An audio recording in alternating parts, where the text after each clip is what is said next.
The day began, and the werewolves gathered in their human forms again in the common area for breakfast. All of them were experienced with their transformations in the mornings afterward, but this time it was a bit different. The environment gave them room to run around, trees to claw at, branches to bite, scents to explore, streams to drink from, rock formations to climb, and the full moon above to admire. The night gave them all a taste of what it was like to have a good transformation. Even Dominic felt lighter on his feet from the experience as he bit into his stack of waffles with a smile. None of them were as happy as Isaiah or Logan, though. The inaugural night at the Unrestrained Werewolf Resort looked like a success. It might have been a little outside of their budget, but Isaiah had plans to make up the difference. Logan wore a scarf again and didn't mind when Heather picked up the gallon of milk from the table and refilled everyone's glasses with it. She was used to Brad needing all the protein he could get after changing.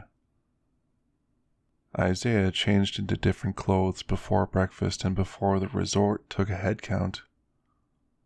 While he saw the red-haired man, he showed him a picture of him in his werewolf form. Logan was pleasantly surprised when he saw the photo, but he wasn't the only one who was interested in seeing the picture. "Whoa, Logan, is that you, or are you the black and red one?" Brad cocked his head to the side.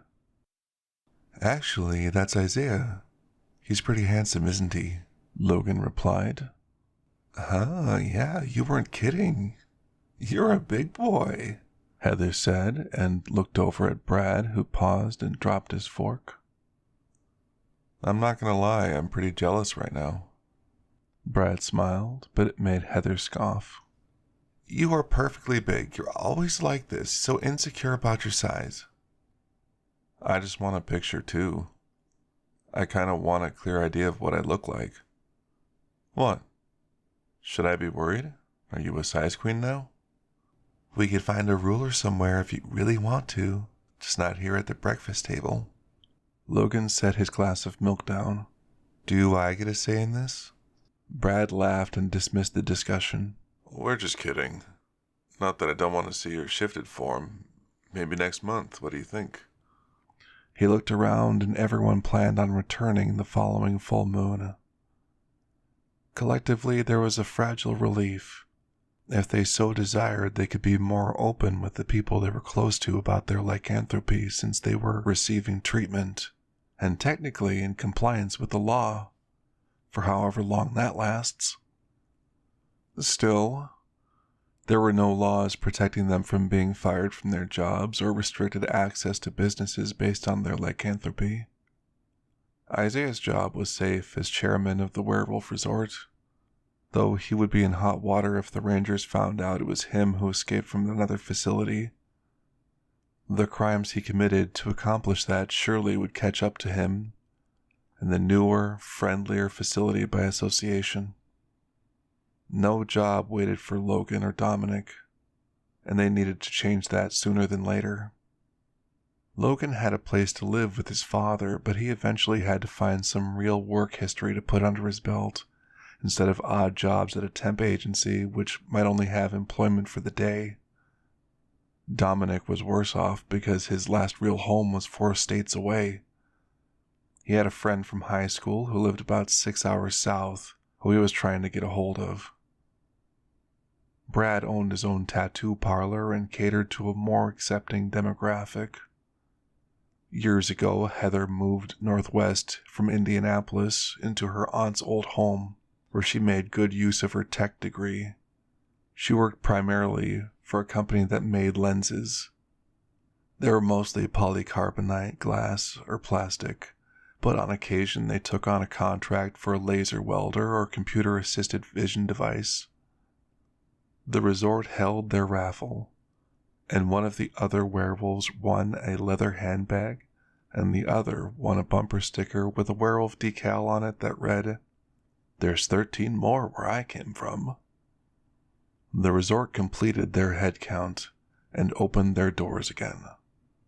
Heather and Brad waved goodbye along with some others while Dominic got a hold of a relative to help transport him.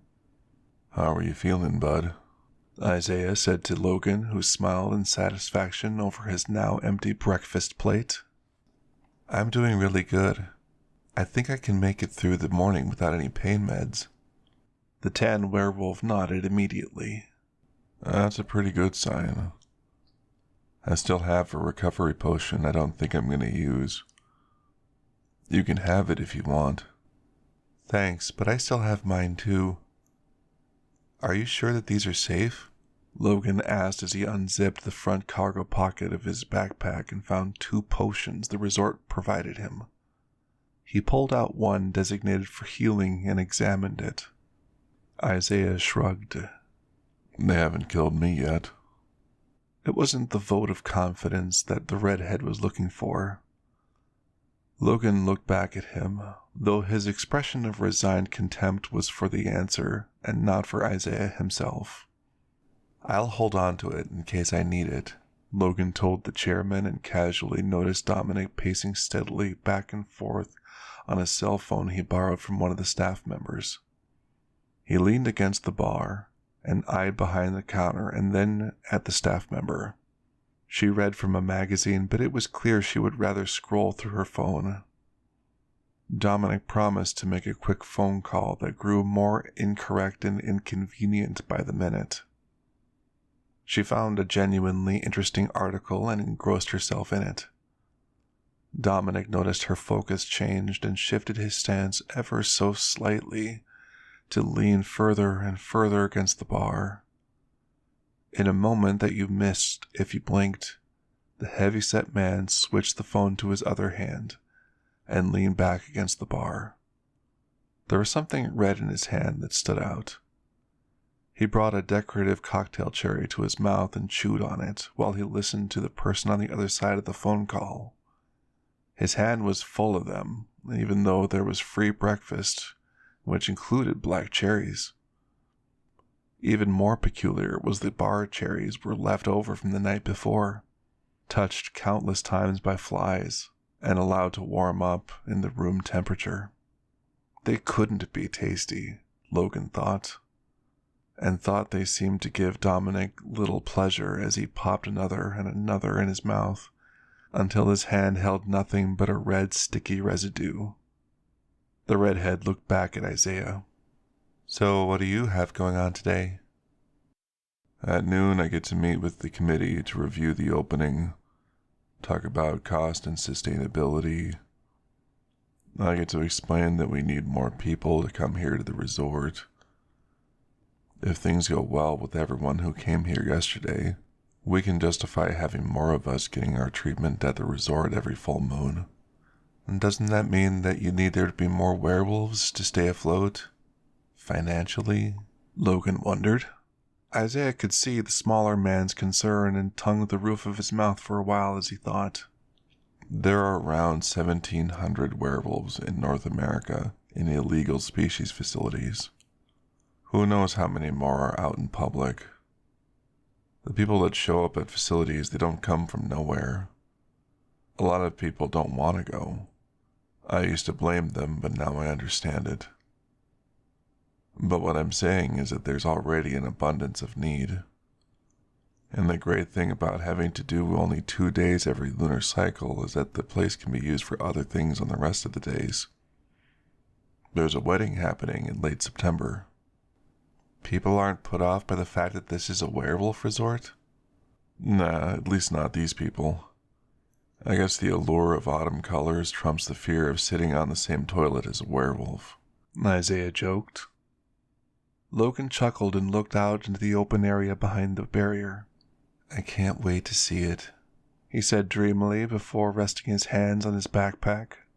"I think I should hit the road before long so that I don't have to drive during the heat of the day." "That's a good idea.